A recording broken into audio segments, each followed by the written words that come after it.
Hai guys, welcome back to my YouTube channel. Kali ini aku mau ngasih tahu gimana caranya untuk mendelete akun MEF. Setelah akun MEF ya di-delete atau dihapus, semua data kita, teman-teman kita yang di MEF, profile kita, semua udah nggak ada. Jadi bener-bener menghapus total data-datanya semua.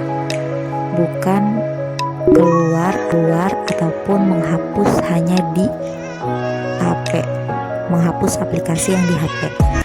Jadi ini benar-benar menghapus akun MEF kita ya guys, bukan menghapus aplikasi MEF-nya. Oke, langsung aja simak videonya ya.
Jangan lupa di like, komen, dan yang paling penting kamu harus subscribe.